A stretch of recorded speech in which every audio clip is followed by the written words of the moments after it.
Pinalot ng katahimikan ang paligid nang magharap na ng personal si Renz Abando at Dub Nation head coach Steve Kerr.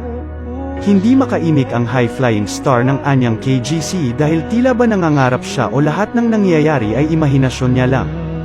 Hindi niya mapaniwalaan ang mga katagang lumabas sa 9-time NBA champ. "I want you in my team. You will learn a lot from the team, and Steph." Ang agent niya sa tabi niya ay natulala rin, pero hindi na ito nagulat dahil inaasahan na niya ang pangyayaring ito lalo na't ilang beses na siyang kinausap ng NBA coach magsimula nang mapansin si Abando sa FIBA World Cup.